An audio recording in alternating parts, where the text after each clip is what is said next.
हमारा second indicator है Fibonacci retracement. बहुत ही इंटरेस्टिंग इंडिकेटर है गाइस। एक फिबोनाची सीरीज है, ये होल नंबर सीरीज होती है, 1 1 2 3 5 8 ऐसा बढ़ती जाती है। पहले दो नंबर का समेशन उसका थर्ड नंबर होता है। अब इस सीरीज में से अगर आप सटे हुए नंबर को डिवाइड करते जाएंगे तो आपको एक रेशो मिलते जाएगा, और अगर आप ऑल्टरनेटिव नंबर को भी डिवाइड करेंगे तो और रेशोज मिलेगी। उनको बोलते हैं प्राइमरी एंड सेकेंडरी रेशोज।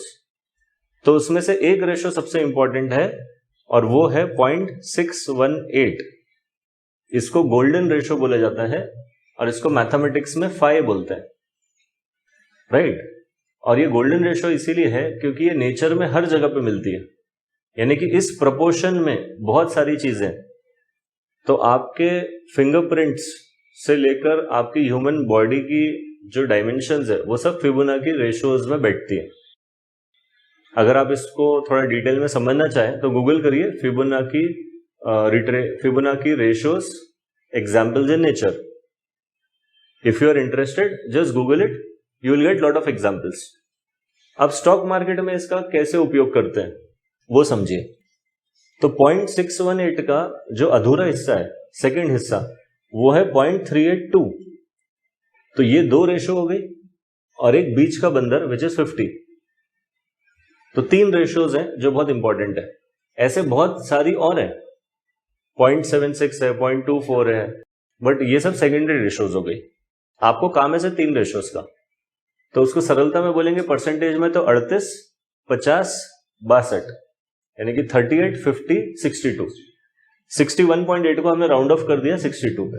अब आपने क्या करना है, एक सिग्निफिकेंट स्विंग हाई और सिग्निफिकेंट स्विंग लो ढूंढना है मार्केट में, राइट। और जैसे ही आपको सिग्निफिकेंट स्विंग हाई मिला और लो मिल गया तो आपने फिबोनाची टूल को वहां पे लगा देना है, रिट्रेसमेंट टूल को। तो सिस्टम क्या करेगा, जो फॉल है उसके ड्रॉप को 100% कंसिडर करेगा और उसी 100% के तीन लेवल्स निकाल लेगा, विच इज 38.2, 50 एंड 61.8। और ये जो तीन लेवल्स हैं अब ये रेजिस्टेंस की तरह काम करेंगे। आया समझ में? तो फिर से सुनिए एक बार आराम से। एक फॉल है, significant swing high, significant swing low आ चुका है, यानी कि स्टॉक अभी रिवर्स हो चुका है। तो आपके पास लो पॉइंट भी है, हाई पॉइंट भी है। अब क्योंकि स्टॉक गिरा था नीचे, तो फिबोनाची को भी आप लगाएंगे from top to bottom, go with the flow. याद रहेगा आपको, ये फिबोनाची लगेगा फ्रॉम टॉप टू बॉटम क्योंकि स्टॉक नीचे गिर रहा था। अब जैसे आपने फिबोनाची रिट्रेसमेंट लगाया तो इस फॉल को सिस्टम कंसिडर करेगा 100% और उसके तीन उल्टे लेवल्स 38, 50, 62 निकाल के आपको दे देगा। अब ये तीन लेवल बहुत इंपॉर्टेंट है। अब इन तीनों में से कोई भी एक रेशो पे आपका पुराना कोई स्ट्रक्चर ओवरलैप कर रहा है क्या, ये आपने चेक करना है। और अगर कर रहा है तो वहां पे आपको सिग्निफिकेंट मूवमेंट मिल सकती है। एक केस स्टडी लीजिए। अज्यूम करिए स्टॉक अपने रेजिस्टेंस से नीचे गया, रेजिस्टेंस तोड़ दिया और आज अपने रेजिस्टेंस के ऊपर बैठा हुआ है, और आपके पास एक स्ट्रक्चर अवेलेबल है रेजिस्टेंस बिकम्स सपोर्ट का। अब स्टॉक अपने लेवल्स पे आएगा कि नहीं आएगा ये आपको पता नहीं था, लेकिन आज अगर आप चार्ट को देखें तो you have a significant swing low and you have a significant swing high. तो आप फिबोनाची लगा देंगे यहां पे, from low to high, go with the flow. Stock ऊपर गया ना, तो फिबोनाची भी अभी नीचे से ऊपर लगेगी। और एक बार आपने फिबोनाची लगाया तो अब आपको वो तीन लेवल दे देगा। अगेन जो स्विंग है उसका तीन लेवल्स, 38%, 50% और 62%। अब आपने सिर्फ इतना चेक करना है कि ये जो आपने जो अभी एक जोन बनाया था, इस जोन पे कोई फिबोनाची रिट्रेसमेंट लेवल ओवरलैप हुआ है क्या। अगर आंसर यस है तो ये बहुत ही स्ट्रॉन्ग जोन बन जाएगा और यहां पे रिएक्शन मिल जाएगा आपको। See we need to validate the zone with Fibonacci retracement levels. Again हमें आइडेंटिफाई नहीं करना है बाइंग एंड सेलिंग लेवल्स, हमें सिर्फ उसको वैलिडेट करना है। अगर आपका जोन ओवरलैप कर जाए ये 3 फिबोनाची रिट्रेसमेंट लेवल से, तो हम बोलेंगे कि जोन में स्ट्रेंथ आ गई। एंड फाइनली हम अप्लाई करेंगे फिबोनाची रिट्रेसमेंट को 30% स्विंग के ऊपर से। So whenever you have a swing of 30% plus तभी फिबोनाची लगाइए। 10-12% के स्विंग पे फिबोनाची मत लगाइए, क्योंकि 10% पे अगर आप फिबोनाची लगा देंगे तो 10% का 61% क्या होता है? 6%। तो वो 6% पे री एंट्री लेवल है क्या? तो आंसर इज नो। हम तो वैसे भी 6% पे ट्रेड नहीं करते। तो आप एटलीस्ट 30-35% का स्विंग होने दीजिए, उस पर फिबोनाची लगाइए। एक्सपीरियंस आ जाएगा तो फिर आप कम परसेंटेज स्विंग पे भी लगा सकते हैं। क्लियर है? तो देखो पहला एग्जाम्पल है अपना कोटक का। सॉरी, हाँ, ध्यान रखिए हमेशा जब भी आप चार्ट्स देखेंगे तो डे फ्रेम पे ही देखना है, आर्ली या वीकली पे नहीं देखना है। क्लियर है? अभी हम कोटक को देख रहे हैं और एक जोन को वैलिडेट करेंगे। ये एग्जाम्पल है। तो रेजिस्टेंस आपके पास ऑलरेडी था, स्टॉक कोरोना से नीचे आ चुका था और अब वो रिकवरी लेके उस रेजिस्टेंस के ऊपर के लेवल पे जाके बैठ गया और आज वो हल्का सा नीचे आके दिख रहा है आपको कि वो नीचे आ सकता है। आप क्या करेंगे? रेजिस्टेंस बिकम सपोर्ट वाला पट्टा तो ड्रॉ करके रखेंगे, बट यहां पे आप एक स्विंग लो और एक स्विंग हाई को आइडेंटिफाई कर चुके हैं। तो आप अपने टूल्स में जाएंगे, फिबोनाची रिट्रेसमेंट सिलेक्ट करेंगे, स्टार्टिंग पॉइंट डिफाइन करेंगे और एंड पॉइंट डिफाइन कर देंगे, which is swing low to swing high. और देखिए इस बार क्या हुआ है, 3 रिट्रेसमेंट 38, 50, 61.8 ये तीनों ड्रॉ हो गए और आपके जोन में ओवरलैप कौन कर गया? 38.2। This is the reason why we say कि ये जो जोन है ये स्ट्रांग है, क्योंकि यहां पे फिबोनाची रिट्रेसमेंट रेशो आके बैठ गई। स्विंग का रिट्रेसमेंट निकालना है आपको बस, और आपने कुछ भी नहीं करना है, सब सिस्टम निकाल के दे रहा है आपको। बस वो 3 लकीरों को जो रिट्रेसमेंट लकीरें हैं बस देखना है कि वो आपके जोन के साथ ओवरलैप कर रही है कि नहीं। अब क्विकली देखिए ये दोनों इंडिकेटर्स को हम अगर मिक्स करेंगे तो क्या होगा? तो zone validation with fib and RSI, ये दोनों का कॉम्बिनेशन देखिए। तो जब स्टॉक अपने जोन में आया, जिस दिन आया उस दिन हमने क्या किया? आरएसआई से भी पूछा था ना, तो उस दिन आरएसआई कहां था? हिस्टोरिकल सपोर्ट जोन पे, और सेम जोन फिबोनाची के 38.2 पे बैठा हुआ है। तो ये जो जोन आपने बनाया था ये स्ट्रांग हुआ कि नहीं हुआ? तो आंसर इज ये बहुत स्ट्रांग हो गया। तो आपको कन्विक्शन मिल जाएगी, यानी कि आपको भरोसा मिल जाएगा कि ये जोन स्ट्रांग है। अब आप यहां पे ज्यादा पैसा डाल सकते हैं। तो सारे के सारे गणित लगा दीजिए इसी पर्टिकुलर जगह पे।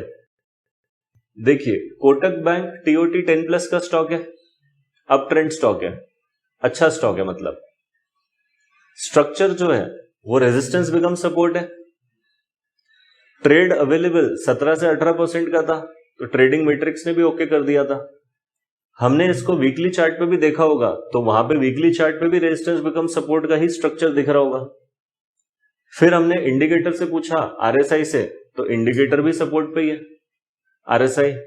और अब हमने फिबोनाची लगा दिया तो वो जोन फिबोनाची की एक रेशो में आके ओवरलैप कर गया। तो आपने जितने भी एनालिसिस किए सब यहां पे आपको एक ही इंडिकेशन दे रहे हैं कि ये बहुत स्ट्रांग लेवल है बाइंग के लिए। अब यहां पे आप कन्विक्शन दिखाइए और ट्रेड बढ़ा लीजिए, तो मेरे जैसा व्यक्ति यहां पे फ्यूचर बाई कर लेगा।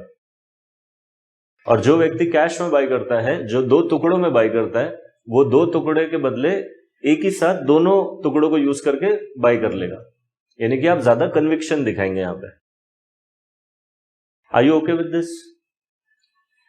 अब अगर हम यहां पे और 3-4 इंडिकेटर से पूछेंगे तो वो सारे के सारे एक ही जवाब देने वाले हैं ना, क्योंकि इंडिकेटर का काम क्या होता है? आपको बाइंग एंड सेलिंग इंडिकेट करना। तो आप 10 लोगों से क्यों पूछ रहे हैं रास्ते में जाते आते कि मैं जा रहा हूं वो सही है कि नहीं है? आपको मोटा मोटा पता था ना कि कहां जा रहा हूं, क्योंकि गूगल मैप में आपने आइडेंटिफाई किए हुए थे। आप रास्ते में 2 या 3 लोगों से पूछे मैक्स टू मैक्स, और दो लोगों से आपने पूछा, दोनों ने बोला ठीक है भाई यू आर डूइंग गुड, तो you take the decision. No, वो खिचड़ी बनाने की आवश्यकता है क्या अभी? Answer is no.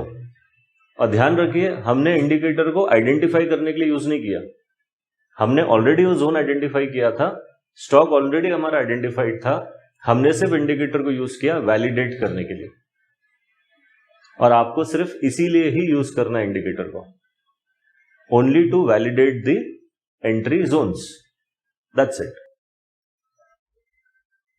देखिए सेम एग्जाम्पल, कोटक कोरोना के पहले ऑल टाइम हाई बना के आया था, कोरोना में फॉल हुआ, फिर रिकवर हुआ और आज वो ऊपर चले गया। कहां पे? अपने कोरोना के हाई लेवल्स के भी ऊपर। अब वो 1990 से रिवर्स करके आके बैठा हुआ है ऑलमोस्ट 1868 पे, और आपको डिसीजन लेना है कि बाय करना कि नहीं करना है।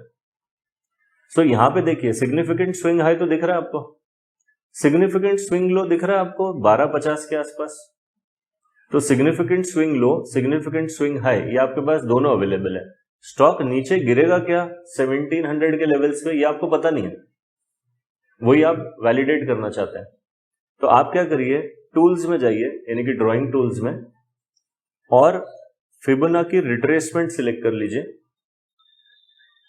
सिग्निफिकेंट स्विंग लो पे क्लिक करिए, और फिलहाल के लिए जो भी सिग्निफिकेंट स्विंग हाई है उस लेवल पे फिर से क्लिक कर लीजिए। तो जोन के साथ ओवरलैप हुआ क्या फिबोनाची? अभी नहीं हुआ ना। जोन के साथ फिबोनाची ओवरलैप हुआ क्या? नहीं हुआ। तो अभी तो वैलिडेशन हुई नहीं, तो स्टॉक जोन में तो आया नहीं, तो वैसे भी आज बाय करेंगे क्या? नहीं, तो लेट इट गो। स्टॉक नीचे आता है लेकिन फिर से रिवर्स कर गया ऊपर, इस बार उसने थोड़ा सा ऊपर एक हाई मार दिया, आप वहां पे लेके चले जाओ फिबोनाची को। फिर से आप देखो जोन के साथ ओवरलैप अभी भी नहीं हुआ, और वैसे भी स्टॉक नीचे आएगा तब देखेंगे। अभी आया क्या? Answer is no. वो हल्का सा नीचे गया और ऊपर चले गया, अब वो वहां से गिर रहा है, तो आप फिबोनाची रिट्रेसमेंट के ऊपर के लेवल्स को और ऊपर लेके जाओ 2027 के आसपास।